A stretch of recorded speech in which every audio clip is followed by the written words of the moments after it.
Bonsoir à tous, bienvenue. Je suis Matteo Cicotti, professeur à l'SPCI. Je vous donne la bienvenue à cette nouvelle conférence expérimentale, un jumelage avec la Semaine du cerveau, qui portera donc sur les interactions entre les corps et les cerveaux sur les émotions.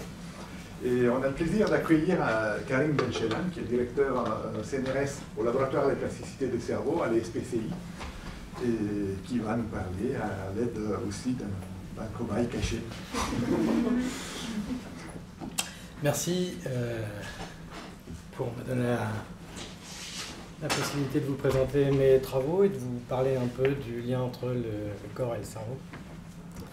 Donc, il y a Baptiste Maheo qui est doctorant avec moi, qui est derrière, et vous voyez ces signaux cérébraux. Et ici, vous voyez donc son rythme cardiaque.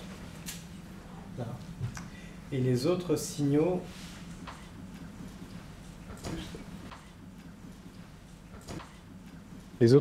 ce sont des électrodes posées sur son cerveau. Et vous voyez l'activité de son cerveau en temps réel. Et je vous parlerai un peu de ces signaux, qu'est-ce que ça veut dire, et est-ce qu'on peut étudier le lien entre l'activité cérébrale, le rythme cardiaque, la respiration, et en quoi ces processus sont liés aux émotions. Donc je vais commencer par... voilà, donc si vous voulez avoir le programme pour la semaine du cerveau, vous pouvez flasher ici le QR code. Il y a aussi, et vous aurez tout le programme. Donc en fait, mon travail, je travaille principalement, et l'origine de mes travaux, c'est le lien entre le sommeil et la mémoire. Et je travaille en gros sur le remède de grand-mère, il faut apprendre ses leçons avant de se coucher. Pourquoi? Parce qu'on a vu, on est capable d'enregistrer l'activité neuronale de rongeurs pendant qu'ils sont en train d'apprendre des tâches comportementales, par exemple trouver de la nourriture dans un labyrinthe. Et on peut enregistrer l'activité neuronale, et on voit par exemple si on met l'animal dans un couloir, on est capable d'enregistrer dans une structure qui s'appelle l'hippocampe, qui est liée à la mémoire spatiale, on enregistre des cellules de lieu, c'est-à-dire des neurones qui sont actifs quand l'animal est dans un endroit particulier de l'environnement. Et lorsque l'animal fait cette trajectoire, on voit 7 cellules de lieu qui activent, puis celle-ci, puis celle-ci, puis celle-ci, en séquence. Et ce qu'on voit également, c'est que pendant cette exploration, pendant que l'animal encode l'environnement, on voit que l'activité cérébrale en fait n'est pas aléatoire, on voit des sortes d'oscillations. Donc si on met une électrode dans le cerveau, on voit l'activité globale du cerveau dans l'hippocampe oscille à une fréquence entre 5 et 10 Hz. C'est ce qu'on appelle le rythme θ. Et si on fait dormir l'animal, juste après cette exploration, on voit l'activité globale du cerveau est complètement changée. On voit cette fois ce qu'on appelle des oscillations très rapides, qu'on appelle sharp wave ripples, qui sont des oscillations très courtes, qui sont très rapides à 200 Hz. Et pendant ces oscillations, on voit que l'activité qu'on a observée pendant l'éveil est rejouée pendant le sommeil. Et ces réactivations, en fait, ils agissent comme la répétition pour un apprentissage classique. Plus on répète, plus on consolide la mémoire. Et donc on a une phase d'encodage pendant l'éveil, pendant un certain type d'oscillation, et pendant le sommeil, on a la consolidation de la mémoire pendant un autre type d'oscillation. Et donc c'est mon travail, et c'est la raison pour laquelle je suis venu à l'ESPCI dans une école de physique, parce que l'activité cérébrale, le comportement, ne peut se comprendre que si on comprend comment et pourquoi le cerveau génère des oscillations. Donc c'était la base de mes travaux, et donc on peut faire des choses même plus compliquées, puisque en enregistrant l'activité de ces cellules de lieu, en fait on est capable de décoder en temps réel la position de l'animal dans l'environnement. Donc ici par exemple l'animal est dans un labyrinthe en forme de 8, et la croix rouge c'est la position réelle de l'animal, et les points bleus c'est la position qu'on a recalculée uniquement avec l'activité des neurones. Et comme vous pouvez le voir, en fait, on est capable de savoir très précisément où se trouve l'animal, sans même regarder la vidéo, juste en regardant l'activité des neurones. Et pour faire ça, on utilise des outils mathématiques qui ne sont pas très compliqués. Ça fait exactement la même chose. Quand vous essayez de prédire, il pleut, vous voyez des gens avec des parapluies, et vous essayez de faire l'inverse, à savoir, s'il y a des géants avec des parapluies, quelle est la probabilité qu'il pleuve? Voilà. Donc c'est exactement ce que fait notre algorithme. Et Donc je travaille sur la mémoire, et juste pour vous donner une information, c'est très important de savoir qu'il n'y a pas une forme de mémoire. Il y a plusieurs formes de mémoire. Et par exemple, il y a ce qu'on appelle... Donc il y a une forme de mémoire qu'on appelle la mémoire déclarative. C'est par exemple apprendre une liste de mots. Donc apprendre une liste de mots, par exemple, ça dépend de l'hippocampe, qui est une structure très importante pour la mémoire. Et par contre, faire un conditionnement, par exemple présenter un son et donner un choc électrique, c'est une autre forme de mémoire qui dépend d'autres structures cérébrales. Et par exemple, si l'homme a des lésions dans l'hippocampe, il est incapable d'apprendre une liste de mots. Par contre, il est capable d'apprendre un conditionnement pavlovien entre un petit son et un choc électrique. Par contre, si on a des lésions dans l'amygdale, la personne va être parfaitement capable d'apprendre des listes de mots, mais sera incapable d'apprendre des conditionnements. Donc c'est vraiment des structures cérébrales qui ont des types de mémoire différentes, et on retrouve les mêmes dissociations chez l'homme et chez le rongeur, qui est le modèle que j'étudie. Ce qui est très important de comprendre, c'est si on est capable de rejouer des informations pour les consolider, ou si on est capable d'imaginer la trajectoire que l'on fait de votre chaise jusqu'à l'entrée du bâtiment Pierre-Gilles Lejeune, c'est parce qu'on a ces cellules de lieu et qu'on est capable de simuler les trajectoires. Et si on est capable de simuler les trajectoires, c'est parce que notre cerveau est relativement complexe. Les organismes simples, on n'a qu'une entrée et une sortie, c'est-à-dire une stimulation sensorielle et une sortie motrice. Et plus le cerveau s'est développé, plus il y a eu de connexions à l'intérieur du cerveau qui permet au cerveau de substituer son activité et d'être suffisamment fort pour générer une activité sans entrée synaptique. Et c'est pour ça qu'on est capable de rêver. Donc, une des questions que je me suis posée, c'est on a l'hypothèse qu'on a un encodage pendant le sommeil et qu'on a besoin de réactivation pendant le sommeil pour consolider la mémoire. Donc ce que j'avais fait il y a quelque temps déjà, c'est on a été capable de supprimer les réactivations du sommeil. Donc on fait un apprentissage, on ne touche pas du tout l'apprentissage, et si on supprime les réactivations du sommeil, on n'est plus capable d'apprendre. Donc c'est vraiment le remède de grand-mère, il faut apprendre ses leçons avant de se coucher, c'est parce que le cerveau rejoue les informations.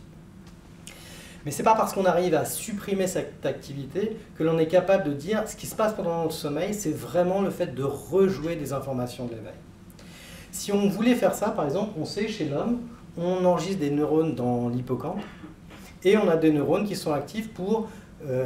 là, chez l'homme, c'est plus complexe que les cellules de lieu. On a par exemple le neurone Luke Skywalker. Il y a un neurone dans l'hippocampe qui est actif à chaque fois qu'on voit Luke Skywalker. Et là, chez l'homme, je peux faire des choses beaucoup plus complexes, puisque je peux laisser la personne dormir.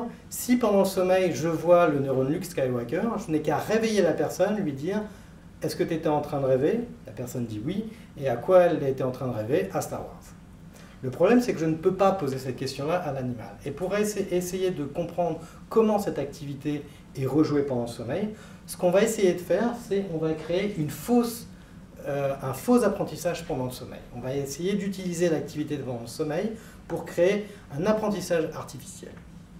Pour ce faire, ce qu'on a fait, c'est qu'on a utilisé les propriétés du cerveau, qui est toute l'activité de votre cerveau est une activité électrique. C'est-à-dire que même la région de la récompense, c'est une activité électrique.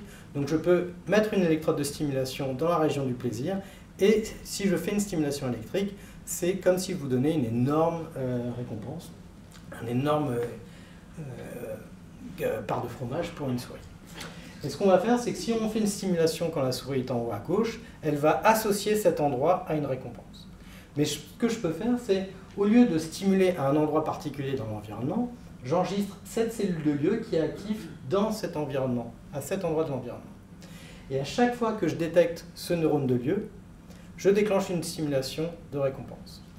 Donc en fait, les cellules de lieu vont être actives ici, je stimule ici, et j'ai la même association entre un lieu et une récompense. Mais cette fois, ce que je peux faire, c'est je peux utiliser ce neurone, et cette fois, je vais attendre que la souris dorme. Et quand la souris dort, quand ce neurone est actif, l'hypothèse, c'est qu'elle est en train de rejouer cet environnement. Et à ce moment-là, quand elle rejoue l'environnement, je vais lui donner une récompense. Et la question, c'est est-ce que je suis capable de créer le faux souvenir? À cet endroit, il y a une récompense. uniquement en utilisant le sommeil. Donc pour faire ça, en fait, on est obligé de décoder l'activité à quoi rêve la souris en temps réel. Et pour faire ça, on utilise des apprentissages en intelligence artificielle, donc des réseaux de neurones artificiels, et on est capable de décoder en temps réel à quoi pense la souris.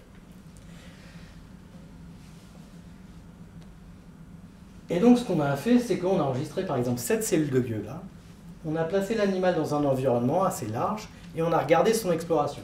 Donc là, vous voyez une carte d'exploration où, si c'est rouge, c'est que la souris passe beaucoup de temps à un endroit, si c'est noir, c'est que l'exploration est complètement homogène. Donc avant le sommeil, l'exploration est complètement homogène, la souris va à peu près partout. Puis pendant 1 heure de sommeil, à chaque fois que ce neurone est actif, je donne une stimulation de récompense à la souris, uniquement pendant qu'elle dort. Et je réveille la souris, on la remet dans l'environnement, et on voit que la souris va directement à l'endroit qu'on a récompensé pendant le sommeil. Donc en fait, cette expérience, ce qu'on a réalisé, c'est qu'on a associé les potentiels d'action d'une cellule de lieu à une récompense. Pendant le sommeil, la seule chose qu'on fait, c'est qu'on donne une récompense pour l'activité d'un neurone. Et au réveil, ce qu'on observe, c'est que la souris a fait un apprentissage entre un lieu physique et une récompense. Donc ça nous montre qu'il y a une relation de causalité entre l'activité des neurones et la représentation mentale de l'espace. Et on a également montré que cette représentation était toujours stable pendant le sommeil. Donc on peut démontrer maintenant que quand la souris dort, elle est effectivement en train de rêver des lieux qu'elle a visités pendant l'éveil. Mais ça nous a également montré qu'on était capable de changer la valence émotionnelle d'un souvenir pendant le sommeil. Ici, on a pris quelque chose de neutre et on l'a transformé en positif pendant le sommeil. Et apparaît cette observation qu'on a fait en 2015. On a mis au point un projet qui a été financé par l'Europe pour essayer d'utiliser cette interface cerveau-machine pour soigner le stress post-traumatique. L'idée, c'est de faire un apprentissage aversif pendant l'éveil. Donc la souris explore un labyrinthe en U. Quand la souris est ici, on donne une stimulation aversive, donc elle évite la zone. Et après, on va attendre que la souris dorme. Et lorsque la souris va rejouer l'expérience aversive, on va essayer de supprimer l'expérience aversive en mettant du positif pendant le sommeil. Et on espère pouvoir réverser cet apprentissage. L'idée, c'est de l'utiliser pour le stress post-traumatique. C'est-à-dire que c'est assez dur de soigner les gens qui souffrent de stress post-traumatique. En règle générale, il faut leur demander de repenser à l'expérience traumatisante pour essayer de calmer le côté aversif qui est trop important chez ces patients-là. Et donc c'est relativement difficile à réaliser et c'est extrêmement stressant pour les gens. Et l'idée, c'est d'utiliser le fait que ces personnes vont rêver et vont faire des cauchemars de ces expériences et d'utiliser ces cauchemars pour essayer d'inverser la valence émotionnelle qui est trop forte chez ces patients. Donc ça a été à ce moment que j'ai commencé à travailler sur l'apprentissage aversif, la peur, comment est codée la peur dans le cerveau. Et donc on a commencé à faire des expériences. Donc, dans ce labyrinthe en U, on donnait un petit choc électrique ici, la souris apprenait à éviter cette tâche. Et cette tâche était assez intéressante parce qu'en même temps, ce que vous voyez ici, c'est que lorsque la souris est à l'endroit où elle reçoit le choc, elle est très très proche de la menace. Par contre, plus elle va s'éloigner dans le labyrinthe, plus elle va être loin de la menace. Et on sait que les réactions de défense des animaux et de l'être humain dépend de la distance à la menace. C'est-à-dire que si on est très très proche de la menace, on va avoir des réactions de panique, puis on va avoir des réactions de fuite, puis lorsqu'on est suffisamment loin, on va avoir des évaluations du risque, des risk assessments, et si on est à l'opposé, on va avoir plutôt quelque chose qui est un comportement anxieux. Donc on a étudié cette étude, et ce qu'on a observé, c'est que la souris recevait des petits chocs aversifs dans cette région. Et ce qu'on a observé, c'est que la souris, très souvent, s'enfuyait de l'autre côté et se mettait à friser. Donc le freezing, c'est une immobilité tonique. C'est quelque chose que les animaux ont parce que la plupart des prédateurs dans le règne animal sont sensibles au mouvement. Et donc le fait d'être totalement immobile, c'est un avantage évolutif pour échapper aux prédateurs. Et c'est quelque chose que l'homme a hérité, parce que des fois, lorsque vous avez une peur intense, vous êtes saisi d'effroi. Et donc ce qu'on voyait, c'est que lorsque la souris arrivait de l'autre côté, on était capable, avec les neurones de l'hippocampe, de regarder à quoi la souris pensait. Et ce qu'on voyait, c'était à ces moments-là, on avait une forte augmentation des ripples. Donc les ripples, c'est les oscillations rapides pendant lesquelles on rejoue les informations déjà vécues. Et on voyait qu'à ce moment-là, la souris était en train de rejouer l'expérience aversive. Et donc ça nous a montré que là, sur ce modèle, on peut commencer à étudier chez le modèle rongeur les ruminations. C'est-à-dire que le fait de repenser quand on est dans un endroit safe à quelque chose d'aversif. Et c'est très très dur à travailler, à trouver des traitements chez l'homme parce qu'on n'avait jusqu'à présent pas de modèle animal pour pouvoir les étudier et éventuellement trouver des nouveaux traitements. La deuxième observation qu'on a réalisée, c'était on s'attendait à ce que la souris évite la zone choc et arrive ici et se mettre à être immobile. Mais on a également observé du freezing près de la zone choc. Et ça, c'est très très proche de ce qu'on conserve, qu'on pense être les crises de panique. C'est-à-dire que vous avez un choc et vous êtes saisi d'effroi et plutôt que vous enfuir, vous êtes totalement immobile. Et ce qu'on a observé de façon relativement surprenante, c'est que la respiration était totalement différente dans ces deux états. La respiration quand la souris est en mode panique est aux alentours de 4 à 5 Hz, c'est-à-dire 4 à 5 respirations par seconde, donc c'est assez rapide chez la souris. Alors que sur la zone safe, elle était toujours immobile, donc c'était aussi quelque chose qu'on n'observe pas en conditions normales, c'est vraiment quelque chose lié à un apprentissage inversif. Mais par contre, la respiration était entre 2 et 3 Hz plus lente. Et donc, je vous ai dit que pendant toute ma carrière, sur la mémoire, j'étudiais le rôle des oscillations. En quoi les oscillations étaient importantes pour les différentes phases de mémoire, que ce soit l'encodage et la consolidation. Mais j'ai toujours travaillé sur les oscillations cérébrales. Et là, j'observais que la respiration, en fait, quand l'animal est en train de friser, la respiration devient tellement régulière que ça génère une oscillation dans le cerveau. Donc j'ai commencé à regarder, est-ce que cette oscillation liée à la respiration a une influence sur l'activité cérébrale. Alors pour ça, juste un petit rappel pour vous dire comment on analyse les oscillations, et qui justifie aussi le fait que je suis arrivé à l'USPCI. En gros, si vous avez ce signal, on va essayer de décomposer ce signal comme une somme de sinusoïdes. C'est-à-dire qu'on a pour avoir ce signal en bleu ici, on a besoin de cette petite oscillation, puis beaucoup de cette oscillation, vous la voyez ici en rouge, puis un petit peu de cette oscillation et celle-là. Et vous avez une sorte de spectre, qu'on appelle le spectre de Fourier. Et donc en fait, à chaque fois que vous avez une oscillation avec cette période, donc une période c'est la durée entre deux pics de cette oscillation, on a ce qu'on appelle le spectre de puissance qui dit, dans ce signal-là, j'ai beaucoup de la fréquence F. Et ce qu'on fait, c'est qu'on va faire cette transformée de Fourier sur un signal en fonction du temps. Et donc on va avoir une fenêtre glissante qui nous permet de voir l'apparition des oscillations dans le temps. Et cette représentation est importante parce qu'on la regardera un peu plus tard sur les enregistrements faits sur... Et donc si on regarde l'évolution en fonction du temps, on voit donc apparaître cette oscillation. Et le spectrogramme de Fourier va représenter en couleur l'apparition de cette oscillation.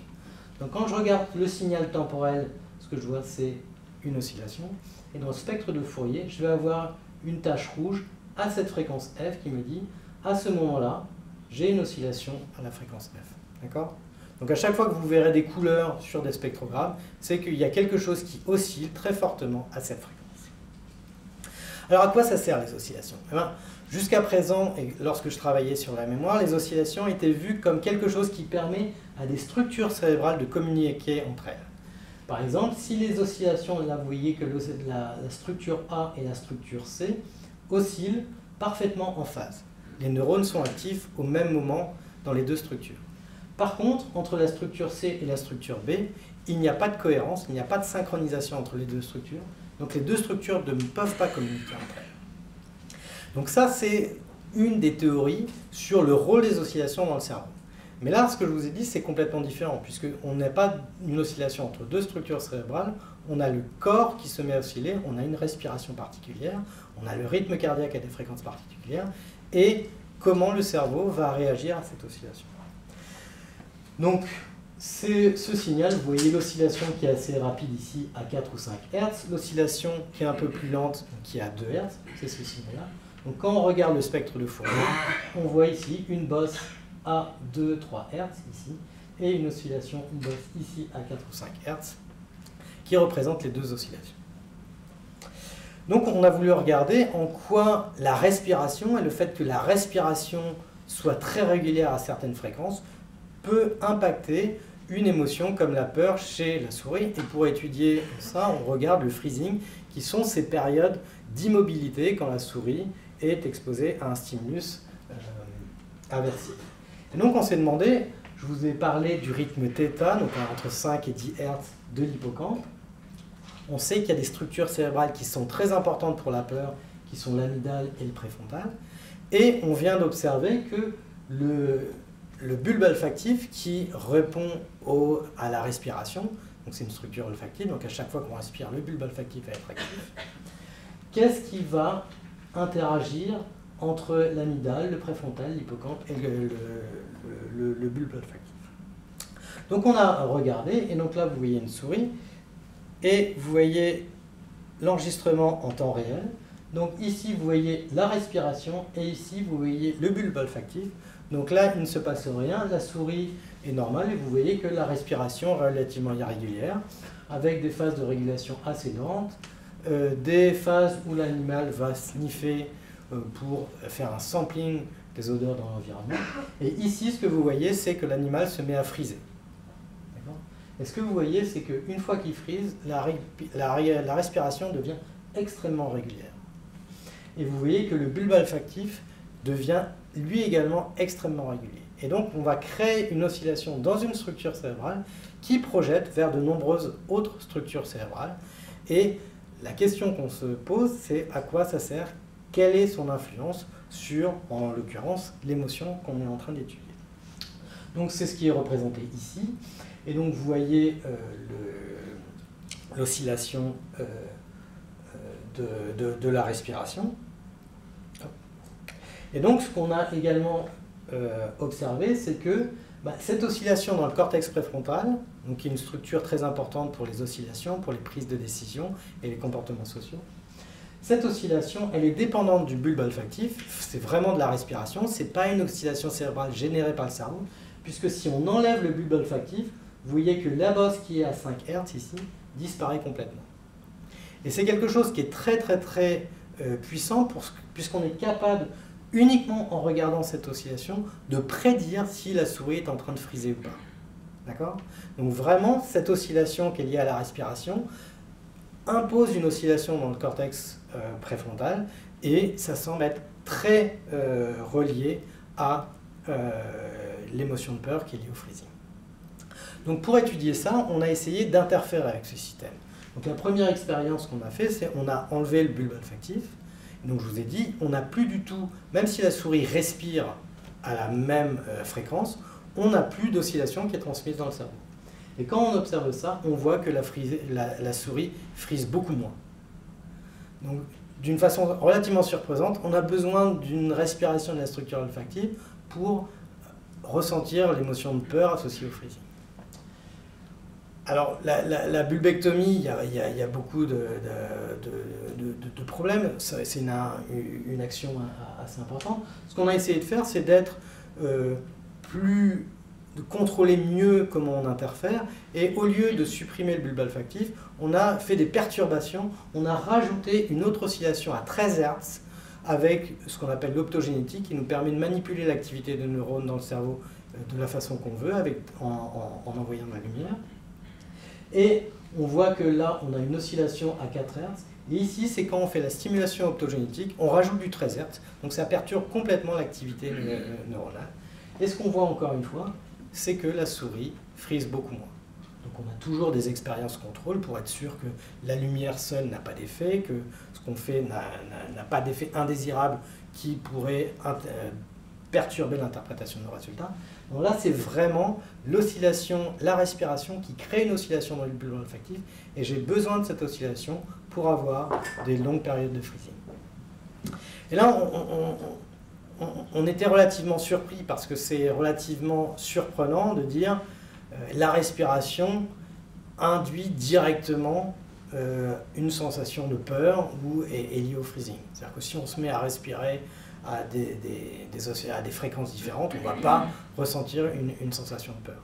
Donc on a essayé de comprendre un peu ce qui se passait et on a effectué des modèles mathématiques qui permettent en fait d'étudier la différence entre l'initiation de la peur et la maintenance. En fait, on peut considérer que soit on a peur ou on n'a pas peur.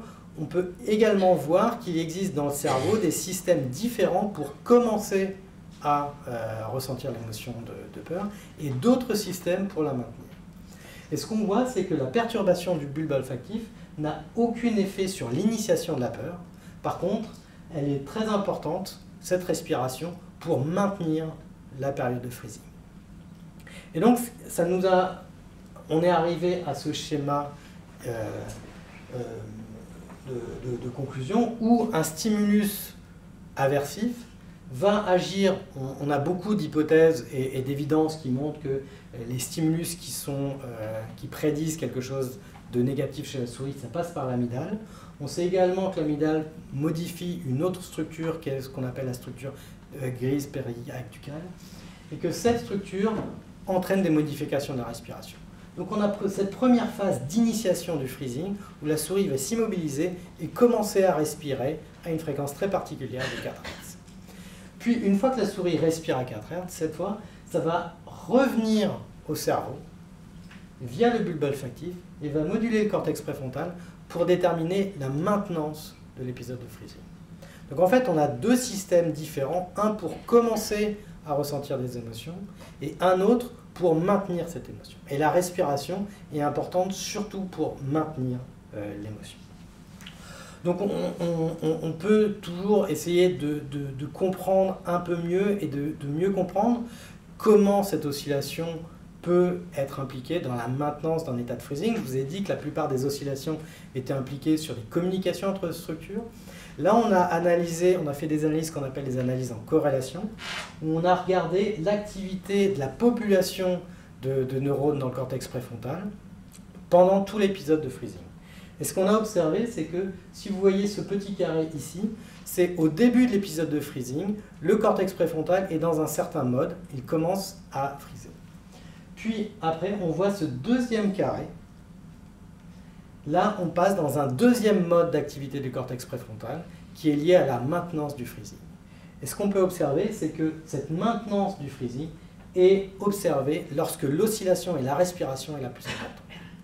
Et donc, ce que fait l'oscillation dans ce cas-là, c'est qu'elle modifie l'activité des neurones et c'est le fait de faire fonctionner le réseau de neurones du cortex préfrontal à 4 Hz a un effet surprenant qui est de le figer dans un état qui permet de maintenir l'émotion négative et de maintenir l'épisode de freezing. Donc, en conclusion, voilà l'image à laquelle on est arrivé. Donc, on aurait bien deux systèmes liés à la peur, un système pour l'initiation et un autre système pour la maintenance. Et les oscillations dans le cortex préfrontal qui sont créées par la respiration, elles sont importantes pour la maintenance.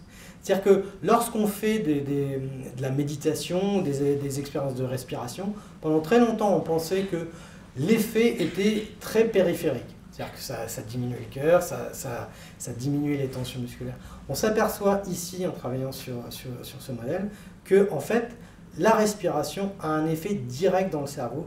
Il a la possibilité de modifier l'activité cérébrale et c'est lié non pas sur l'initiation mais sur la maintenance.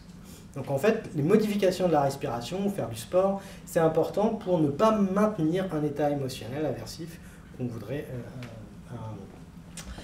arrêter. Et ce qui est également important, c'est que c'est aussi compatible avec d'autres rôles du cortex préfrontal. On sait que le cortex préfrontal a un rôle de contrôle sur le reste du cerveau. Notamment, c'est très important sur les changements de stratégie. C'est-à-dire que quand on fait une stratégie et qu'on commence à perdre, c'est intéressant de pouvoir changer de stratégie. Et les gens qui ont des lésions du cortex préfrontal sont incapables de changer de stratégie. C'est comme s'ils étaient figés dans un certain état. C'est pareil, le cortex préfrontal est très impliqué dans l'inhibition sociale. Donc en fait, ça nous permet de trouver un rôle du cortex préfrontal dans la maintenance des émotions qui est compatible avec le rôle du cortex préfrontal dans d'autres fonctions cognitives qui ont été observées par ailleurs. Et ça nous montre aussi que ce n'est pas quelque chose d'anodin, c'est quelque chose qu'on sait et que tout le monde a pu voir. On sait que les enfants, très souvent, commencent à pleurer pour une raison, mais après, ils continuent de pleurer parce qu'ils pleuraient déjà. Et donc, c'est vraiment deux systèmes, avec un système qui va commencer un état émotionnel particulier, puis l'état émotionnel va s'auto-entretenir, et que cet auto-entretien est très lié à l'inscription corporelle, que ce soit le rythme cardiaque ou la respiration.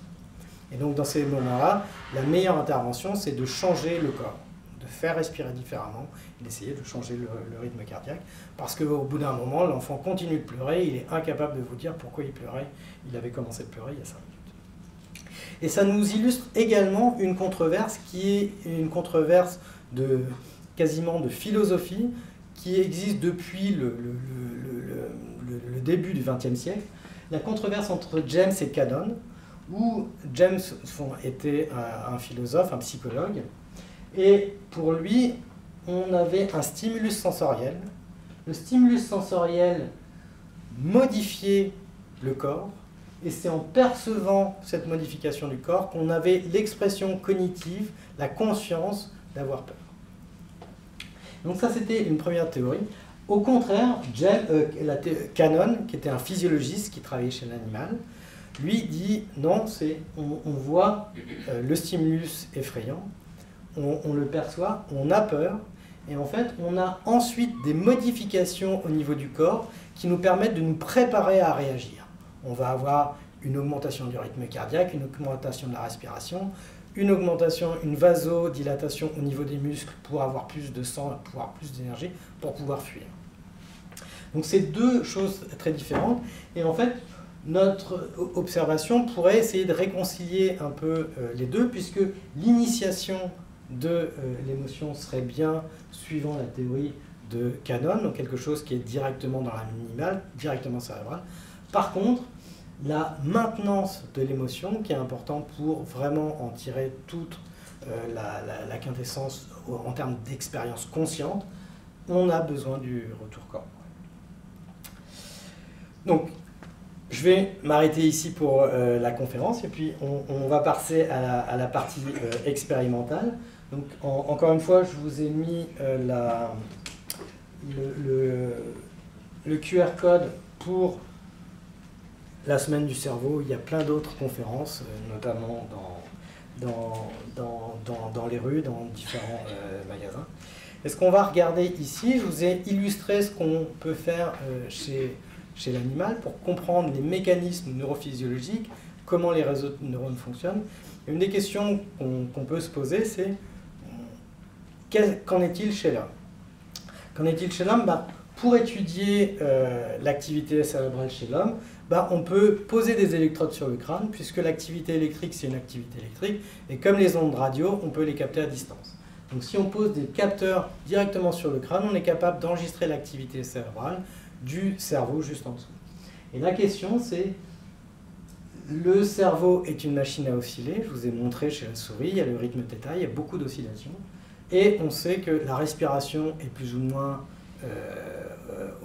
oscillatoire, donc périodique, et pareil sur le cœur. Donc une des questions, c'est comment ces deux systèmes vont interagir. Donc les premiers EEG, en fait, ça a été fait en 1929, et donc le premier rythme qu'on a observé, c'est le rythme alpha. Donc c'est un rythme qu'on observe dans le cortex visuel, et qu'on observe sélectivement quand on ferme les yeux. Donc en fait, je vous ai parlé des rythmes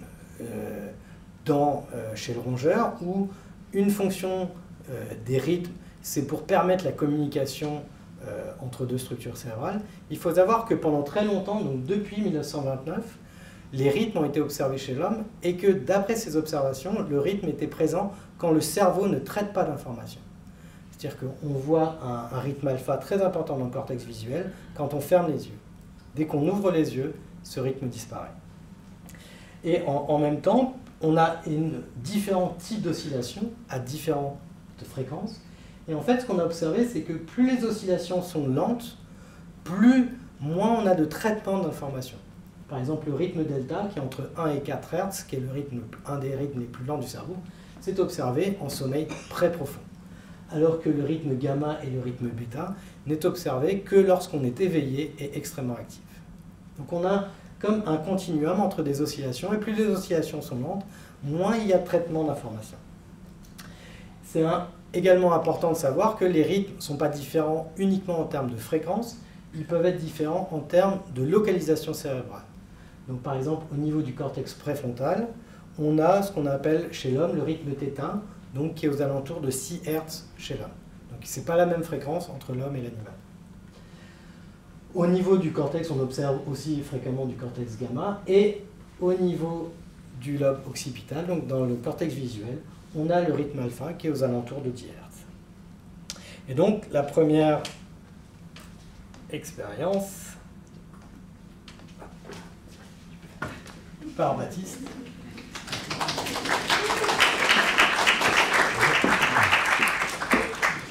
Il m'a demandé que vous ne preniez pas de photos, il a une dignité. Donc voilà, donc ce que vous voyez ici, alors avec plus ou moins de réactivité, c'est l'activité de son cerveau. Donc en fait, on a un casque pour que les électrodes soient bien, plaquées, mais en fait on a deux électrodes. On n'a dit pas de photos. On a donc deux électrodes ici. Donc sur le dessus du crâne, c'est le cortex sensoriel et moteur. On a deux électrodes un peu en occipital. Donc en fait, les électrodes posées sur le dessus du crâne, c'est ce qu'on appelle C3 et C4. On a, donc je vous parlerai ici, donc on a les électrodes. Ici, on a le rythme cardiaque. D'accord ? Donc si on lui fait peur, ça va aller un peu plus vite.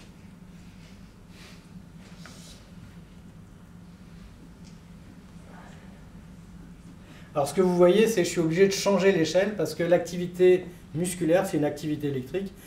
L'activité cérébrale, c'est également une activité électrique, mais l'activité cérébrale est beaucoup plus faible que l'activité musculaire. Donc c'est pour ça que très souvent, on vous vend des appareils qui vous permettent de mesurer votre activité cérébrale. Si le système n'est pas de bonne qualité, la seule chose que vous faites, c'est mesurer l'activité musculaire où vous bougez un petit peu et ça suffit à contrôler un ordinateur. Donc là, on va essayer de faire des expériences en direct. Donc on a différents rythmes. Donc on a, je vous ai parlé du rythme alpha. C'est un rythme au niveau occipital qui est très important quand on ferme les yeux. Et pareil au niveau du cortex sensoriel, ici entre C3 et C4, donc c'est le cortex sensorimoteur, on va avoir des oscillations quand on est complètement immobile. Donc c'est comme si en fait ces deux types d'oscillations, qui sont les deux plus grandes oscillations chez l'homme, cette fois, c'est lorsque le cortex ne traite pas d'informations, il se met à osciller. C'est comme s'il était en mode par défaut. D'accord ? Et le mode actif, c'est ce qu'on appelle une désynchronisation. Donc on va essayer de créer des synchronisations. Donc, on va... Donc je vous ai...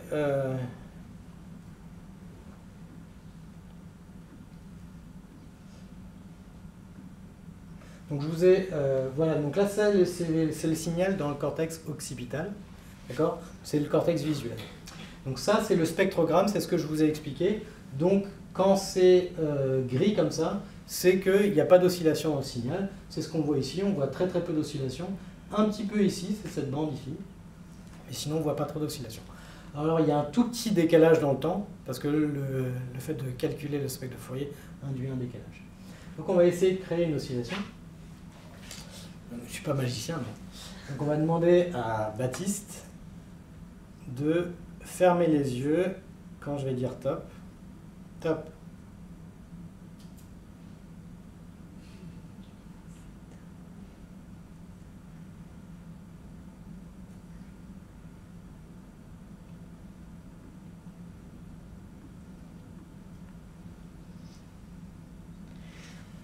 Donc là, vous voyez apparaître l'oscillation. Et ce qui est surprenant, c'est l'oscillation va et vient. Des fois, elle disparaît. Ici, par exemple, on attend un peu. Imagine un lapin sur la neige. On va avoir une disparition de l'oscillation. Donc s'il imagine une image, en fait, l'oscillation disparaît. Donc en fait, c'est comme si la relaxation faisait qu'on n'utilisait pas, on a les yeux fermés, et on n'utilise pas son cortex occipital, et il se met à osciller. Là, vous voyez, plus on va attendre, plus, il faudrait que j'arrête de parler, mais plus on va avoir des oscillations. Et il y a énormément de recherches, parce que une des questions que l'on a, c'est quand il a les yeux fermés et qu'on voit de l'alpha, est-ce qu'on peut dire qu'il est plus relaxé que lorsqu'il a les yeux fermés et qu'il est censé faire de la relaxation, mais qu'on ne voit pas d'alpha? Puisque s'il n'y a pas d'alpha, c'est que d'une certaine façon, le cortex visuel est en train de travailler. Et donc, il y a beaucoup, c'est une hypothèse assez forte sur laquelle se base le neurofeedback. Le neurofeedback, c'est on va enregistrer votre activité cérébrale et on va essayer de vous entraîner à augmenter votre rythme alpha. Et c'est par exemple quelque chose qui est fait chez les enfants hyperactifs, où en fait, pour essayer de les calmer le mieux possible, au lieu de leur demander de se calmer simplement, on va leur dire, même quand tu as l'air calme et même quand tu penses être calme, il reste de l'activité cérébrale et cette activité te fatigue, etc. Et donc, on va te donner en information cette activité cérébrale et tu vas essayer de la diminuer.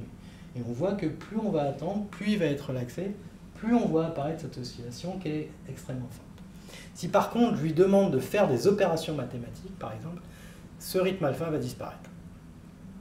D'accord? Donc, par exemple, tu fais racine de 136.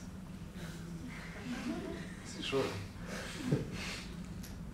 Alors, ça dépend du niveau mathématique. Donc, comme il est normalien, il est capable de faire racine 136. Mais c'est vrai, ça dépend de la complexité de l'opération que l'on demande. Si on demande une addition, en règle générale, on n'a pas de suppression du rythme alpha. Et si on demande quelque chose de plus compliqué, on a une disparition du rythme alpha. Donc, c'est quelque chose qu'on essaie d'étudier. Par exemple, là, on voit, parfois, on a un rythme alpha complètement soutenu. Parfois, il apparaît et il disparaît.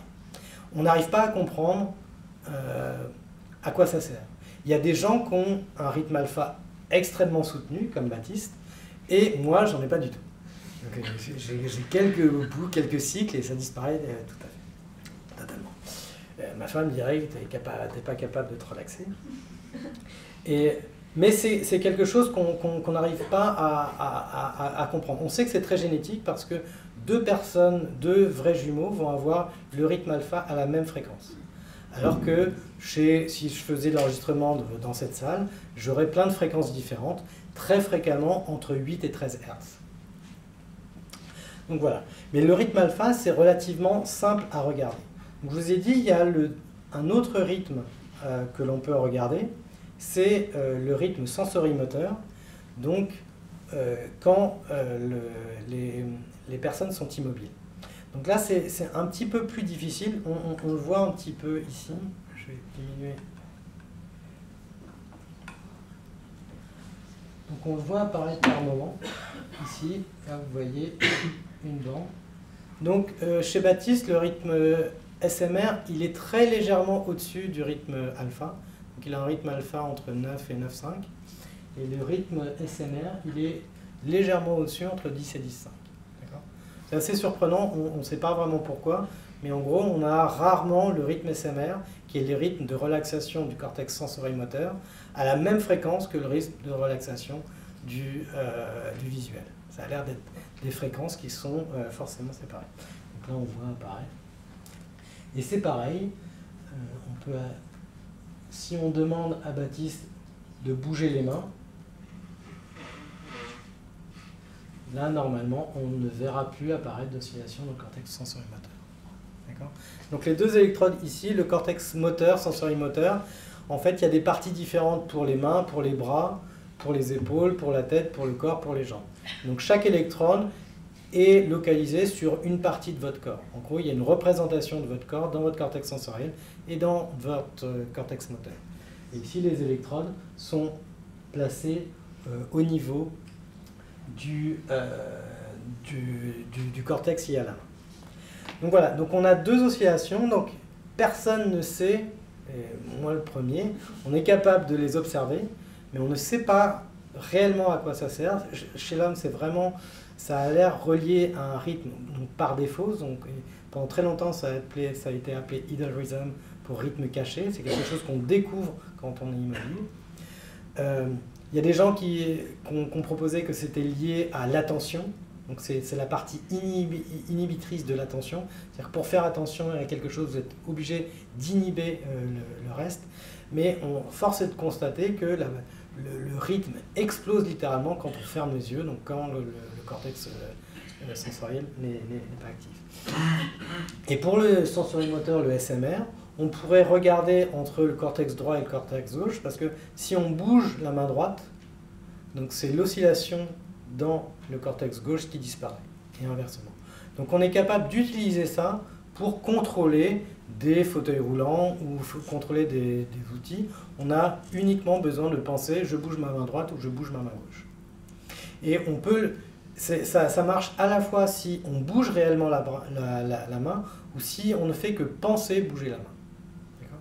Et encore une fois, c'est quelque chose qui est aussi utilisé parce que pour faire des simulations, on sait que par exemple pour les sportifs de haut niveau, simuler une course de ski par exemple, si vous regardez les vidéos des JO avant la course, on les voit en train de simuler parce qu'on sait qu'on réutilise les mêmes structures cérébrales. Donc il y a des études pour savoir si j'utilise comme outil de vérification, est-ce que tu simules bien, est-ce que tu es tellement en train de refaire la même séquence motrice dans ta tête que ton cortex rejoue de la même façon, peut-être qu'on augmente les bénéfices.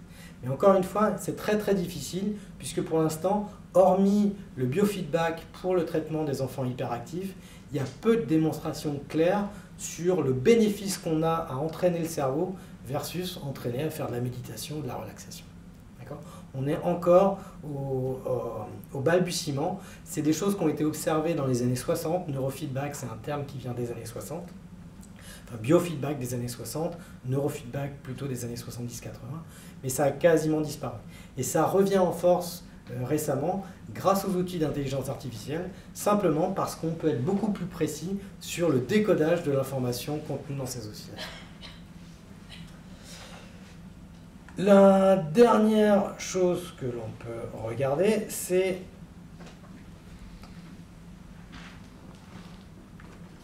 donc là on pourrait regarder si tu fermes les yeux. Normalement, si on ferme les yeux, on va pouvoir voir que l'activité, donc plus c'est rouge, plus c'est actif dans le cerveau. Et en règle générale, quand il ferme les yeux, on voit que l'activité cérébrale est beaucoup plus de façon importante localisée à l'arrière du crâne. Vous voyez entre O1, O2, P3, P4, beaucoup plus qu'à l'avant du crâne. Donc on a différentes façons de pouvoir regarder l'activité cérébrale. On peut également regarder, c'est non pas non plus l'activité, mais plutôt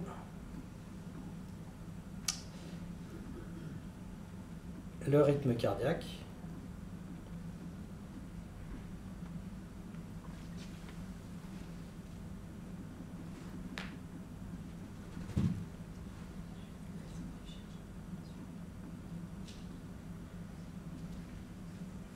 Et donc là, vous voyez directement le rythme cardiaque, c'est une pure oscillation, c'est quelque chose de périodique. Et on peut voir, on peut aussi, vous pouvez savoir que la respiration est également périodique, très régulièrement. Votre respiration, c'est comme une oscillation.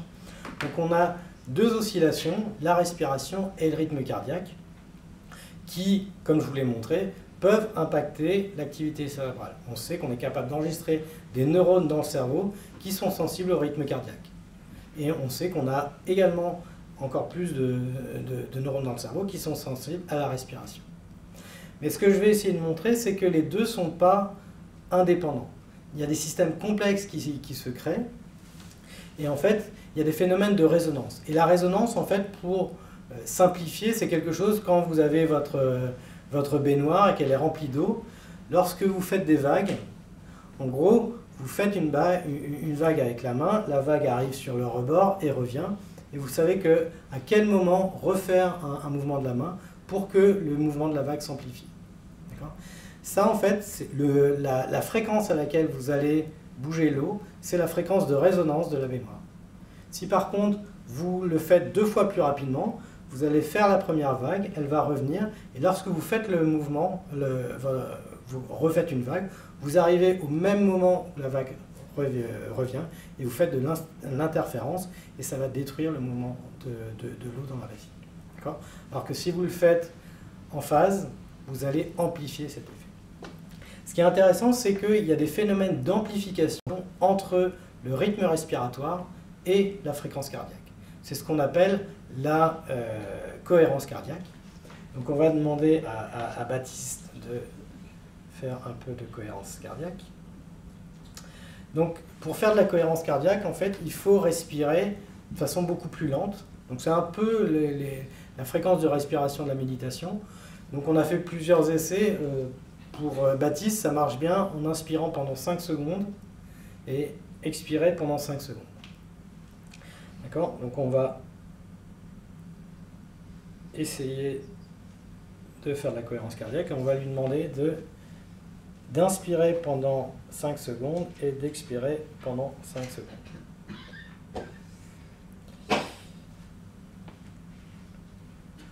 Vas-y.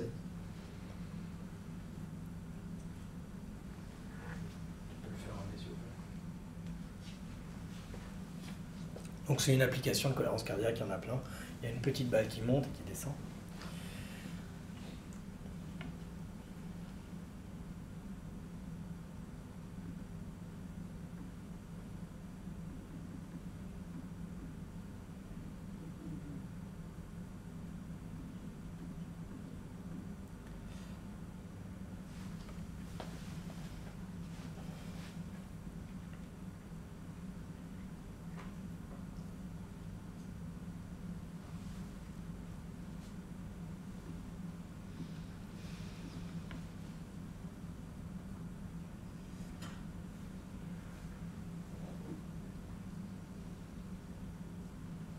Ce qu'on va voir, c'est qu'on va commencer à voir un peu des oscillations.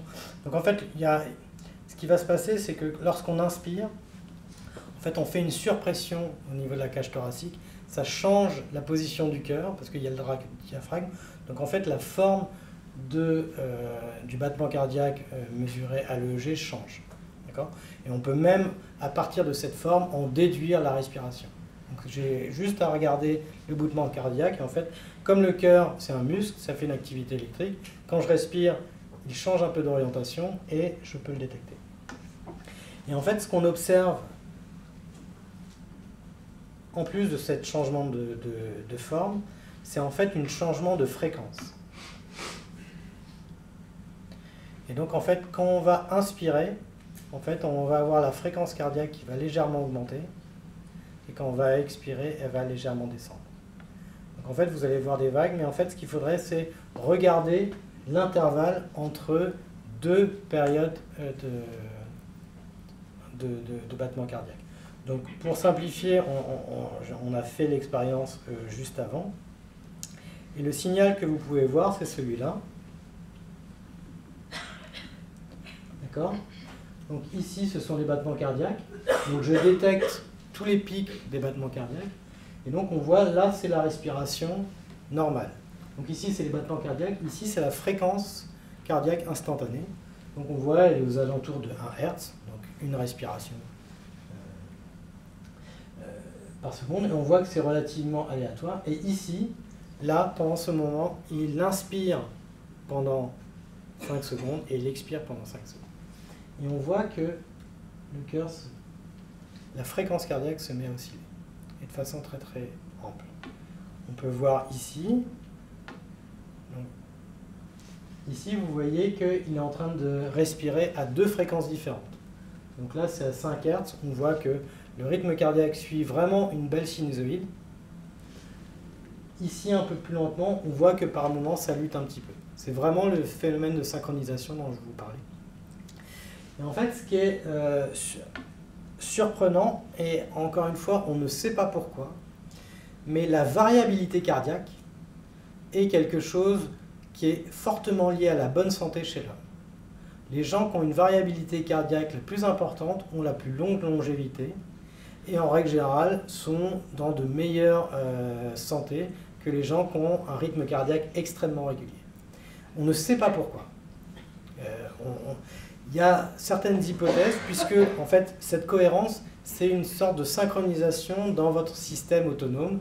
Le système autonome, c'est le système qui régule, donc c'est le cerveau qui contrôle le corps. Et en fait, il y a une surpression au niveau de la cage thoracique qui est détectée, qui envoie un signal au niveau du tronc cérébral pour ralentir le cœur. Et donc il ralentit le cœur, et c'est comme dans la baignoire, il a une certaine résistance et il a une certaine fréquence de synchronisation, une fréquence de résonance pour laquelle ce système marche de façon optimale. Et on voit que c'est pendant ces phases de cohérence cardiaque qu'il y a la plus grande variabilité entre la fréquence cardiaque. Et c'est cette variabilité qui est, en règle générale, associée à une meilleure santé.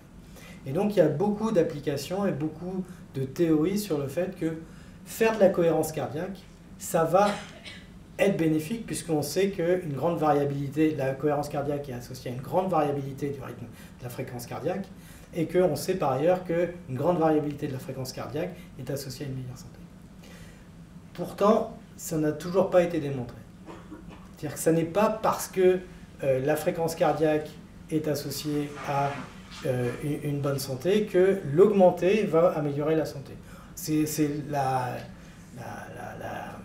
la recette corrélation n'est pas causalité. Bon, ça, c'est des mots, mais par exemple, on sait qu'il y a une corrélation entre la criminalité à Los Angeles et la consommation de glace à Los Angeles. Quand on peut dire, mais pourquoi? Et en fait, ce qu'on observe, c'est que il y a un effet qui est un facteur confondant, qui est la température. Quand la température est quand il fait très chaud, on consomme plus de glace. Et quand il fait très chaud, il y a un effet sur la criminalité, parce que les gens sont plus dehors, parce qu'ils sont plus énervés. Et donc on voit ici que la corrélation entre la consommation de glace et la criminalité est totalement artefactuelle. Donc pour l'instant, il n'y a rien de mal à faire la cohérence cardiaque, simplement on n'a toujours pas clairement démontré les bénéfices. Et donc c'est ce qu'on peut voir ici, on peut voir, là on fait de la cohérence cardiaque, on enregistre le EEG et on essaie de voir qu'est-ce qui est différent dans l'activité cérébrale pendant les phases de cohérence cardiaque. Ce qu'on sait, c'est que c'est assez relié à le côté émotionnel, puisque lorsqu'on est extrêmement stressé, la cohérence cardiaque marche moyennement. Et une des hypothèses, c'est que la cohérence cardiaque, ça fait vraiment fonctionner le système sympathique, qui est le système qui est activé en cas de stress, et que le fait d'être stressé va perturber le système sympathique, qui fait qu'il va être incapable de réagir de façon appropriée lors des expériences de cohérence cardiaque. Mais encore une fois, la recherche, c'est essayer de voir, est-ce que dans ce cas-là, essayer de réaugmenter l'efficacité de la cohérence cardiaque peut avoir un effet sur le stress. Il y a énormément d'études. De toute façon, ça ne peut pas faire de mal puisque on fait de la méditation, et ça, pour le coup, la méditation, les techniques de respiration ont été montrées comme étant en ayant un effet sur le niveau de stress et sur les niveaux d'anxiété. La question en tant que neuroscientifique, c'est est-ce qu'il y a vraiment un mécanisme neurophysiologique, et si oui, par où, pour expliquer l'effet bénéfique du corps sur le cerveau. Donc en gros, vous voyez, c'est le projet de recherche qui sera réalisé dans l'équipe pour les prochaines années. On a travaillé sur le lien entre le cerveau et les oscillations corporelles, le lien entre le cerveau et les oscillations qu'il génère lui-même, et on essaie de regarder en quoi ces deux types d'oscillations interagissent. Donc pour finir, je voudrais juste vous rappeler un peu un take-home message. Donc le cerveau, aussi bizarre que ça puisse paraître, c'est une machine à osciller. Ça génère plein d'oscillations dans plein de structures cérébrales à des fréquences différentes. On sait que les oscillations peuvent être impliquées pour que deux structures cérébrales communiquent entre elles. On sait qu'il peut aussi s'agir d'un mode par défaut, c'est-à-dire quand une structure cérébrale n'est pas en train de fonctionner, de traiter d'informations, le cerveau se met à osciller. Et la question c'est, est-ce qu'on peut augmenter la relaxation, le fait de ne pas activer certaines structures cérébrales quand on veut vraiment se détendre avec des expériences de neurofeedback? C'est quelque chose qui reste à démontrer. Et la dernière observation que l'on a fait, c'est qu'on a vu que l'interaction entre le corps et le cerveau est importante pour figer le cerveau dans un certain état et ça pourrait être impliqué pour maintenir des états émotionnels avec des états cérébraux. Et je vous remercie. Donc là, c'est simplement pour dire qu'il y a de plus en plus d'outils. On sait qu'on a des montres connectées et on peut mesurer la respiration, le rythme cardiaque. Il y a aussi beaucoup d'applications sur mesurer les oscillations cérébrales. Et très souvent, on dit qu'il y a un effet bénéfique sur la santé. Il reste encore énormément d'études à faire. Et pour l'instant, en fait, on manque d'évidence. Et il est également très important que les personnes qui utilisent ces applications ou qui les développent aient une formation en santé mentale, pour éviter d'avoir uniquement des produits commerciaux, mais des produits qui sont réellement efficaces. Et pour ça, on est en train de monter, donc qui sera ouvert en septembre 2025, un nouveau master en santé mentale connectée APSL, dont je serai un des porteurs. Je vous remercie beaucoup. Je remercie Baptiste Maéo, qui est doctorant.